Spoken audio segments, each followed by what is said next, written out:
보통 이제 미래형 에어택시, 그 EVTOL 회사로 많이들 알고 계실 텐데요. 오늘 이야기는 아마 그 이상일 겁니다. 특히 최근에 조비가 보여준 여러 행보들, 뭐 국방 분야 협력이라든지 자율비행 기술 같은 걸 보면요. 이게 우리가 알던 조비가 맞나 싶을 정도예요. 맞습니다. 2025년 9월 8일 새벽에 나온 트위터 대화 내용을 기반으로 하는데요. 이걸 통해서 조비가 어떻게 단순한 EVTOL 회사를 넘어서 뭐랄까 진짜 항공우주 기업으로 변모하고 있는지, 그리고 또 국방기술 분야에서 어떤 중요한 진전을 보이고 있는지 좀 명확하게 이해하는 게 이번 시간 목표입니다. 네, 특히 그 비행 성과나 원격 자율비행 시연 같은 부분은 정말 주목할 만하죠. 그렇죠. 일단 가장 최근 소식부터 보죠. 조비가 미 국방부 DOD랑 하와이에서 아리포팩 훈련을 같이 했다고 발표했어요. 네, 아리4팩. 이게 뭐 태평양 지역에서 미군 준비태세 강화 훈련 뭐 이런 거라는데 여기서 좀 뜻밖의 이야기가 나왔습니다. 훈련에 투입된 비행기가 조비의 그 대표 모델 있잖아요. S4 EVTOL. 그게 아니었다는 거예요. 그게 아니었어요? 네, 우리가 흔히 아는 경비행기 세스나 28B 그랜드 캐러맨 이걸 썼다는 겁니다. 세스나요? 호호, 좀 의외네요. 그렇죠. 조비하면 딱 떠오르는 이미지랑은 좀 다르죠. 근데 진짜 놀라운 건 이 세스나의 성능입니다. 일반적인 세스나 28B가 낼 수 있는 성능을 훨씬 뛰어넘어서 무려 10시간 이상 장거리 비행에 성공했다는 게 확인됐어요. 10시간이요. 세스나로. 와, 그건 정말 대단한데요. 보통 그 정도는 안 나올 텐데요. 네, 보통 이 기종 항속 시간하고는 거리가 멀죠. 그러니까 당연히 질문이 생기죠. 아니, 도대체 어떻게 이게 가능했지? 그렇죠. 궁금하네요. 혹시 뭐 수소 연료, H2를 썼나? 아니면 그 외 장거리 비행할 때 다는 추가 연료 탱크, 페리 탱크라고 하잖아요. 그걸 달았나? 바로 그 점이 아직 명확하지가 않습니다. 조비 쪽에서 뭐 구체적인 기술 방식을 공개한 건 아니어서요. 그래서 뭐 수소 연료를 썼는지, 다른 개조가 있었는지 이런 건 사실 좀 추측의 영역에 머물러 있는 상태입니다. 아, 그렇군요. 하지만 중요한 건 뭐랄까 어떻게 달성했는지 그 세부 기술보다는 무엇을 보여줬는가 이게 핵심이라고 봅니다. 무엇을 보여줬는가? 네. 그러니까 조비는 이미 널리 쓰이고 있는 기존 항공 플랫폼 이 세스나 208B에다가 자신들의 핵심 기술, 특히 자율비행 시스템하고 뭐 잠재적인 성능 향상 기술 같은 걸 통합했다는 거죠. 그래서 표준 제온을 훨씬 뛰어넘는 운용 능력을 성공적으로 증명해 보였다. 바로 이 사실입니다. 아, 기존 플랫폼의 성능을 끌어올릴 수 있다. 이걸 보여준 거군요. 그렇죠. 이게 조비 기술이 꼭 어떤 특정 신형 기체에만 적용되는 게 아니라 기존에 있는 항공자산의 성능을 혁신적으로 높일 수 있는 그런 확장성을 가졌다는 걸 보여주는 아주 강력한 증거죠. 플랫폼에 구애받지 않는 기술력이다. 이렇게 볼 수 있습니다. 이야, 플랫폼에 구애받지 않는 기술력 확실히 중요한 포인트네요. 자, 그러면 이 놀라운 비행을 실제로 가능하게 만든 그 핵심 기술, 이게 뭐였을까요? 네, 바로 조비가 개발한 슈퍼파일럿이라는 자율비행 소프트웨어 시스템이었습니다. 아, 슈퍼파일럿. 이게 자율 시스템으로 비행했는데도 혹시 모르니까 안전을 위해서 조종사가 기내에 타고 있었다는 거예요. 네네, 안전조종사, 세이프티 파일럿 개념이죠. 근데 실제 비행 통제는 어디서 했냐? 이게 진짜 놀라운데 무려 3,000마일, 그러니까 거의 4,800km 떨어진 괌에서 원격 지상관제소에서 했다는 겁니다. 괌에서요. 야, 정말 먼 거리네요. 그렇죠. 엄청난 거리에서 비행을 지휘한 거죠. 네, 이 방식을 보통 휴먼 온도 루피라고 부릅니다. 들어보셨을 수도 있는데요. 아, 휴먼 온더룹. 네, 기본적으로는 항공기가 자율 시스템으로 스스로 비행을 해요. 하지만 원격지에 있는 이제 인간 통제관이 실시간으로 비행 상황이나 시스템 상태를 계속 보고 있다가 이거 좀 개입해야겠다 싶으면 언제든 직접 제어권을 넘겨받을 수 있는 그런 체계입니다. 아하, 완전 자율은 아니지만 사람이 계속 지켜보고 유사시에 개입할 수 있다. 그렇죠. 완전 자율 비행으로 가는 과정에서 안전성하고 신뢰성을 확보하기 위한 아주 중요한 단계라고 볼 수 있습니다. 단순히 원격 조종하고는 좀 다른 거죠. 자율 시스템하고 협업하는 모델인 셈입니다. 자율 시스템과의 협업 모델. 네, 설명 들으니 이해가 되네요. 근데 이번 비행 성과에서 기술적으로 또 주목할 부분이 있다면서요? 아, 네, 그렇습니다. 이게 단순히 먼 거리를 원격 자율 비행했다 이걸 넘어서요. 어떤 비행 조건에서 성공했는지가 아주 중요합니다. 비행 조건이요? 네, 조비 발표에 따르면 이번 훈련에서 맑은 날씨에 조종사가 눈으로 직접 보면서 비행하는 거 있잖아요. 시계 비행 규칙, VFR이라고 하죠. 네, VFR. 이 VFR 조건뿐만 아니라 날씨가 안 좋거나 구름 속처럼 시야가 확보 안 될 때, 그때 오직 계기 정보에만 의존해서 비행해야 하는 계기 비행 규칙, IFR이라고 합니다. 아, IFR, 그게 훨씬 어렵죠. 맞습니다. 훨씬 더 정밀한 항법하고 기체 제어 능력이 필요한 정말 고난도 비행인데요. 이 IFR 조건 아래서도 자율비행을 성공적으로 수행했다는 겁니다. 와, IFR 자율비행까지 성공했다고요? 네, 이 IFR 자율비행 성공은요, 군사적으로나 또 장기적으로 보면 상업적으로도 이게 의미가 정말 큽니다. 예를 들어서 조비의 그 주력 모델 S4 에어택시 있잖아요. 이게 상용화 초기에는 아마 VFR 조건에서만 운항할 가능성이 높거든요. 네, 그렇죠. 아무래도 처음에는. 그런데 개발 중인 자율 시스템이 이미 훨씬 더 까다로운 IFR 환경에서도 비행 능력을 입증했다는 건 조비의 자율 비행 기술이 우리가 예상했던 것보다 훨씬 높은 수준의 성숙도에 도달했다는 걸 보여주는 거죠. 기술 성숙도가 상당히 높다? 그렇죠. 특히 군사작전을 생각해보면 뭐 단순히 날씨 안 좋은 거 말고도 적의 전파방해나 GPS 신호 교란 같은 극한 상황에서도 임무를 완수해야 할 때가 많지 않습니까? 네, 그럴 수 있죠. 이런 상황에서는 IFR 능력이 거의 필수적입니다. 따라서 이번 IFR 자율비행 성공은 조비 기술이 실제 작전 환경에 투입될 준비가 상당히 많이 진행되었다는 중요한 이정표고요. 국방 분야에서의 신뢰도를 확 높이는 계기가 될 겁니다. 이야, IFR 자율비행이 그런 의미를 갖는군요.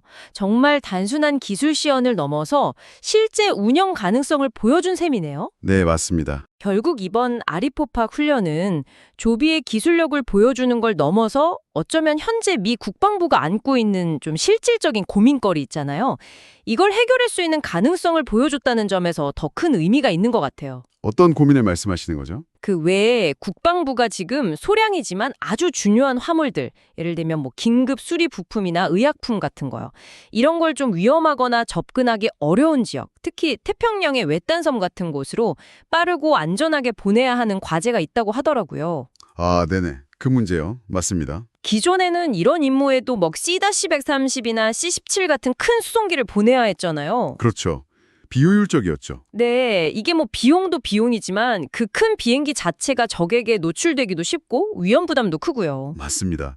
그런데 조비가 이번에 보여준 것처럼 세스나 208B 같은 상대적으로 작고 비용 효율적인 경량 항공기에다가 이렇게 고도로 발달된 자율비행 시스템을 딱 결합한다면 이런 소규모 핵심 화물 운송 임무를 훨씬 더 효율적으로 그리고 또 은밀하게 수행할 수 있게 되는 거죠. 조비의 이번 발표는 바로 이 가능성을 실제로 증명해 보인 겁니다. 아, 그런 문제를 해결할 실마리가 될 수 있겠군요. 그럼 이게 미군의 전반적인 작전 방식에는 어떤 영향을 줄 수 있을까요? 이건 전략적으로 굉장히 중요한 변화를 가져올 수 있습니다. 첫째는요, 소형 자율항공기를 통해서 여러 군데 흩어져 있는 기지에 물품을 효율적으로 보급할 수 있게 되면 그 큰 수송기들은 이제 본연의 임무, 예를 들어 대규모 병력이나 장비를 수송하는 그런 전략적 임무에 더 집중할 수 있게 되겠죠. 네, 역할 분담이 확실해지겠네요. 그랬죠.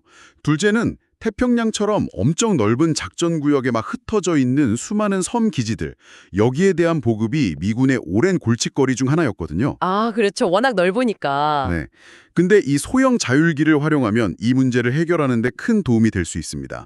단순히 비용 절감 차원을 넘어서 적의 위협에 노출되는 걸 줄여서 작전 지속성이나 부대의 생존성을 높이는 효과도 가져오고요.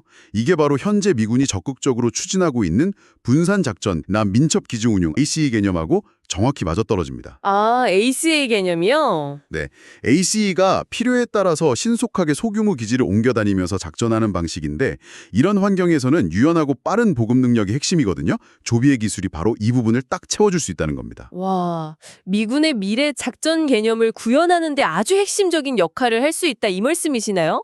듣고 보니 정말 흥미로운데요. 네, 그렇죠. 그리고 아마 많은 분들이 제일 궁금해하실 것 같은데 이게 진짜 돈이 되는 사업으로 이어질 가능성, 이건 어느 정도일까요?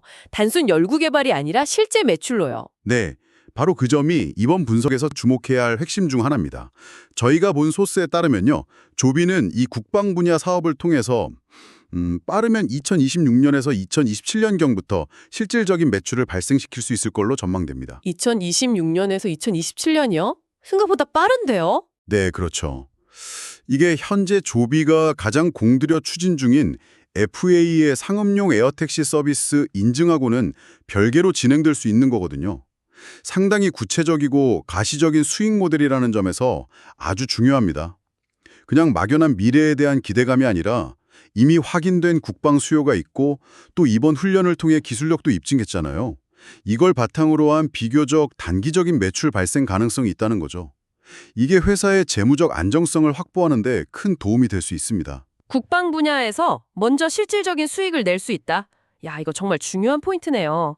그런데 조비의 움직임이 여기서 끝이 아닌 것 같아요. 그 세계적인 방산업체 있잖아요. L3 해리스. 아, L3 해리스요? 네. 이 회사하고도 협력한다는 소식이 들리던데요. 이건 어떤 내용인가요? 조비가 L3 해리스하고 아주 긴밀한 파트너십을 맺고 있습니다. 현재 조비가 개발 중인 걸로 알려진 새로운 형태의 VTOL이 있는데요. 이게 단순 전기 배터리 방식이 아니라 가스 터빈 엔진하고 전기 모터를 결합한 가스 하이브리드 방식일 가능성이 높다. 이런 관측이 나오고 있어요. 가스 하이브리드요? 네.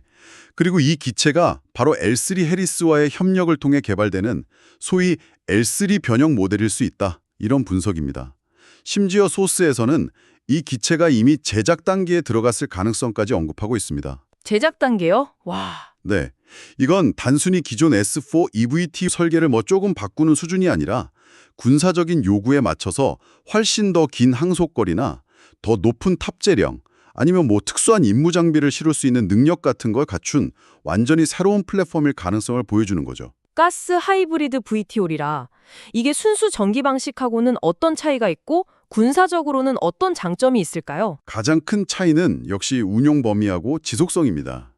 지금 배터리 기술의 에너지 밀도 한계 때문에 순수 전기 EVTOL은 아무래도 비행거리나 채공 시간에 제약이 있을 수밖에 없잖아요. 그렇죠. 아직은 좀 그렇죠. 하지만 가스 하이브리드 방식은 기존 항공 엔진 기술을 활용하니까 훨씬 더 먼 거리를 비행하고 더 오랫동안 공중에 머무를 수 있습니다.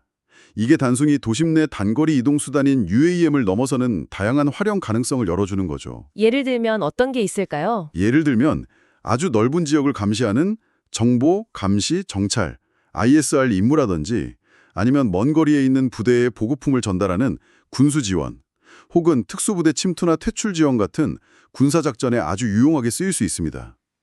특히 태평양처럼 작전 반경이 어마어마하게 넓은 환경에서는 이런 장거리, 장시간 채공 능력이 필수적이거든요. 아, 그렇겠네요. 네, 그래서 이게 수백억 원씩 하는 MQ-9 같은 대형 고성능 무인기하고 또 상대적으로 능력이 좀 제한적인 소형 전술 드론 사이에 중요한 능력 공백, 그 틈새를 메울 수 있는 잠재력을 가졌다고 평가할 수 있습니다. 그 틈새 시장을 노릴 수 있다. 아까 이야기했던 세스나 10시간 비행 관련해서요.